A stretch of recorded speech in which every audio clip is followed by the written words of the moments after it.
Buenos días. Quiero decir un poco esta mañana sobre qué está pasando con esta pandemia de coronavirus. Es en todas nuestras mentes, ¿no? Y quiero decir un poco sobre lo que la Biblia dice en estos tiempos. ¿Qué está haciendo Dios?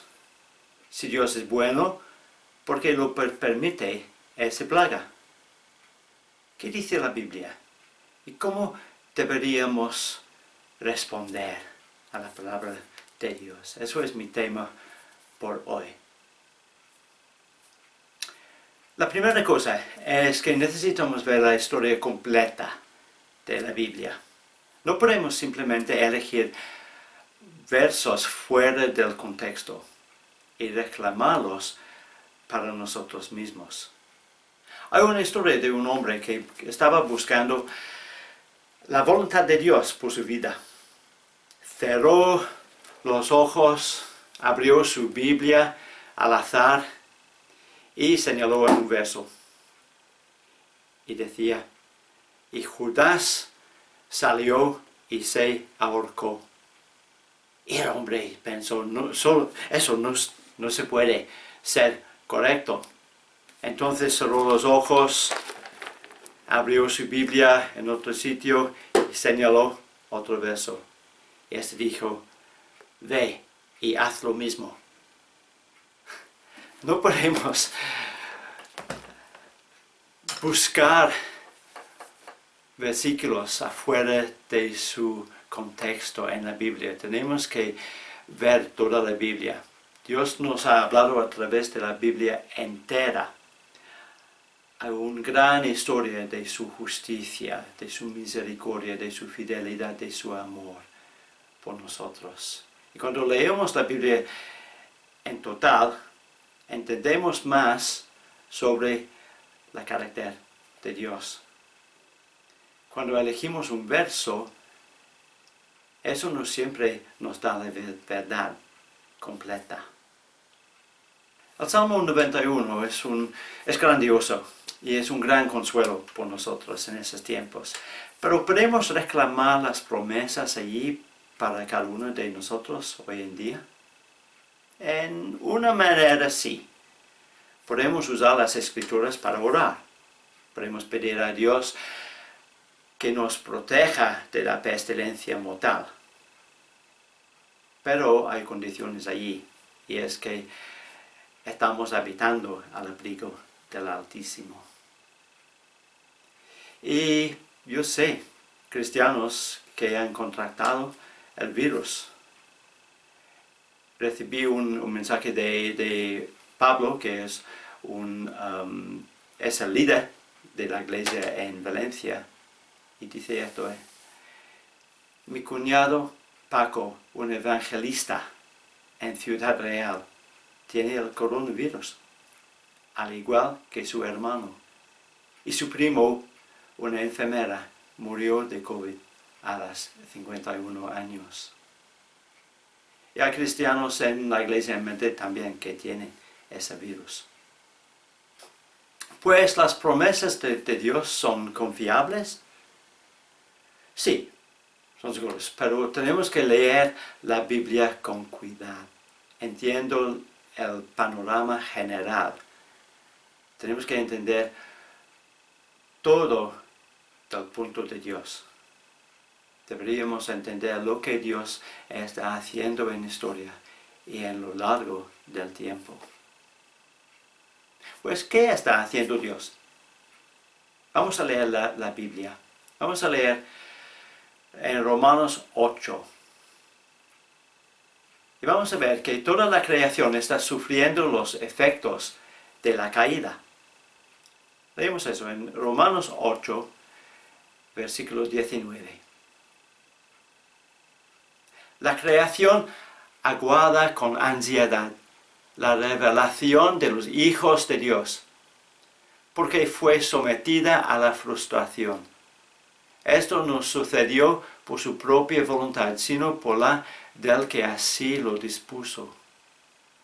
Pero queda la firme esperanza de que la creación misma ha de ser liberada de la corrupción que la esclaviza, para así alcanzar la gloriosa libertad de los hijos de Dios.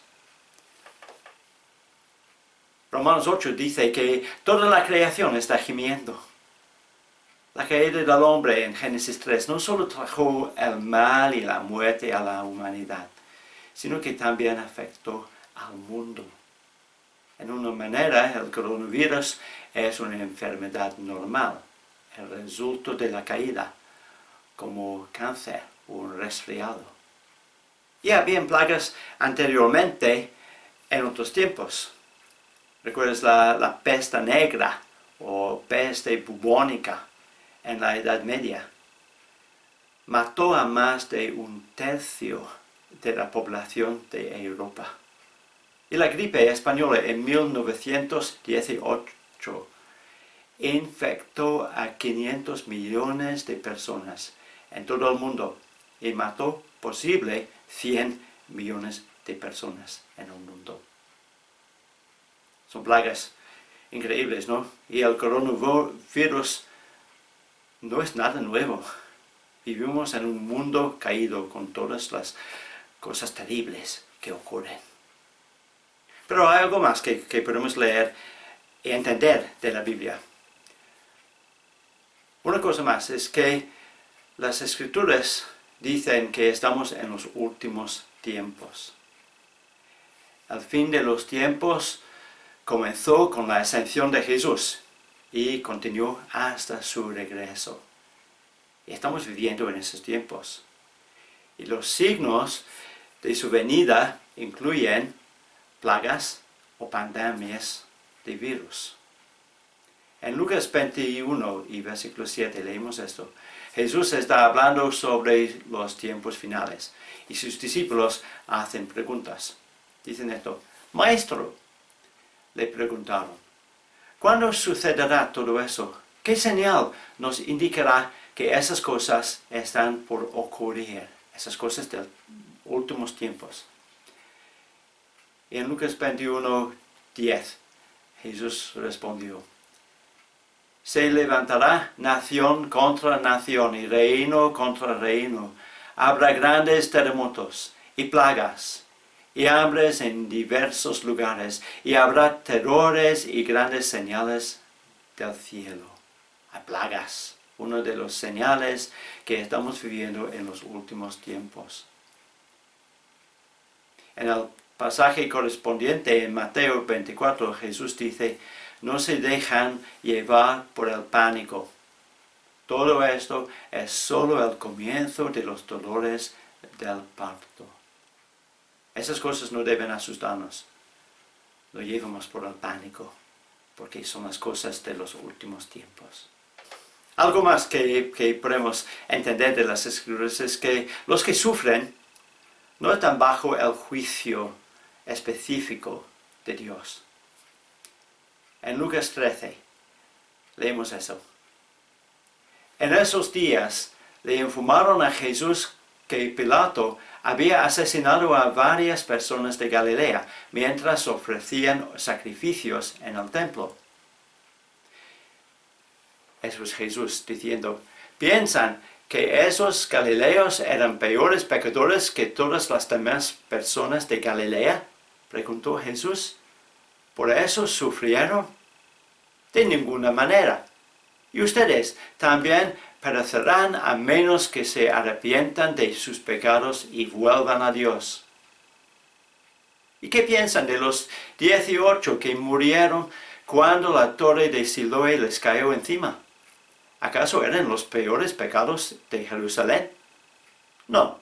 Y les digo de nuevo, a menos que se arrepientan, ustedes también perecerán. Todos nosotros somos iguales cuando cosas malas ocurren. Pero Dios usa todas las cosas para su gloria. Y usa lo que llamaríamos cosas malas para atraer a la gente a Él. Cuando el mundo sufre, Dios usa esas dificultades para llamar a la gente a regresar a Él. Esas cosas son un llamado al arrepentimiento para el mundo. Es la verdad, ¿no? Que de repente ya no tenemos el control. Los seres humanos ya no son los dueños de sus propios destinos. La gente comienza a hacer preguntas sobre la vida. Comienzan a ver cuán pequeños, insignificantes y importantes son. Y Dios humilla a la gente para traerla a Él. Dios está haciendo cosas. Había un hombre que se llama C.S. Lewis, un autor y un cristiano grande en Inglaterra. Y escribió un libro que se llama los Screwtape Letters, que daban una conversación entre el diablo y un cristiano. Y es un libro que ayuda a entender la batalla en que vivimos.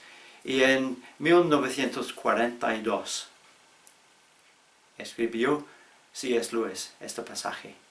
Eso es Satanás diciendo: causaré ansiedad, miedo y pánico.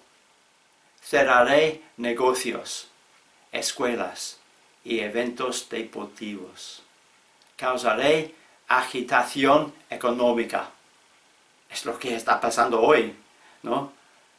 Pero Jesús respondió: reuniré a los vecinos, restauraré la unidad familiar, ayudaré a las personas a ralentizar sus vidas y a apreciar lo que realmente importa.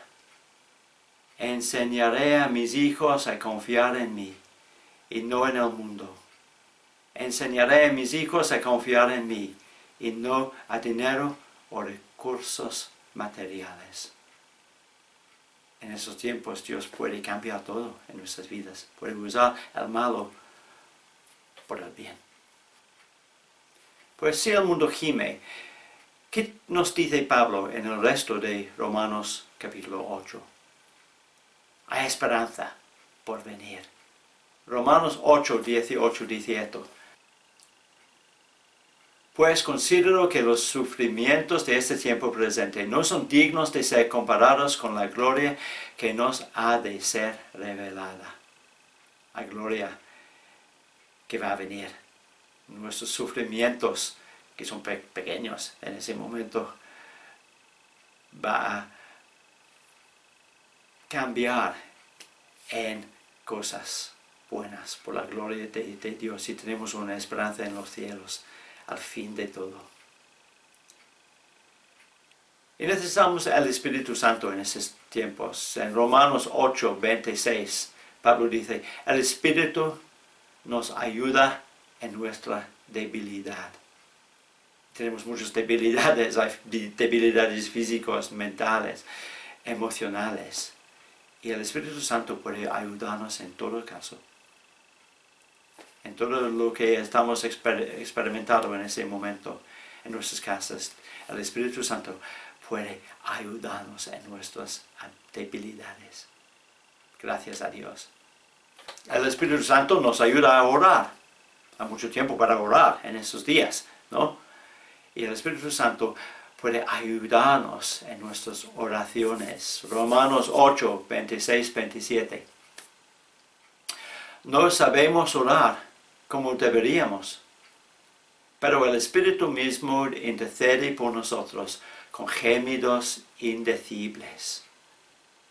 Y aquel que escudriña los corazones sabe cuál es el sentir del Espíritu, porque Él intercede por los santos conforme a la voluntad de Dios. El Espíritu Santo está intercediendo por nosotros y está ayudándonos a orar con gemidos indecibles. Y lenguas es una excelente manera de orar en el Espíritu y para edificarnos. Podemos orar en lenguas, porque esas son las palabras de Dios. Y si tú no hablas en lenguas, ya, pide a Dios para darte ese don. Es para todos. Y podemos orar en lenguas usando el poder y las palabras de Dios para orar oraciones poderosas. y al final todo saldrá bien para el bien de Dios. Romanos 8:28. Y sabemos que para los que aman a Dios, todas las cosas cooperan para bien. Esto es, para los que son llamados conforme a su propósito. Por nosotros cristianos, todo saldrá bien. Y para acabar, quiero leer el resto de este capítulo en Romanos 8. Empezando con versículo 31. Y vamos a ver que no hay nada que puede separarnos del amor de Dios. Versículo 31. Entonces, ¿qué diremos a esto? Si Dios está por nosotros, ¿quién estará contra nosotros? Cristo Jesús murió por nosotros y resucitó por nosotros y está sentado en el lugar de honor a la derecha de Dios e intercede por nosotros. ¿Acaso hay algo que pueda separarnos del amor de Cristo? ¿Será que Él ya no nos ama si tenemos problemas o aflicciones, si somos perseguidos o pasamos hambre o estamos en la miseria o en peligro o bajo amenaza de muerte? Y estoy convencido de que nada podrá jamás separarnos del amor de Dios. Ni la muerte, ni la vida, ni ángeles, ni demonios, ni nuestros temores de hoy, ni nuestras preocupaciones de mañana, ni siquiera los poderes del infierno puedan separarnos del amor de Dios. Ningún poder en las alturas, ni en las profundidades. De hecho, nada en toda la creación podrá jamás separarnos del amor de Dios, que está revelado en Cristo Jesús, nuestro Señor.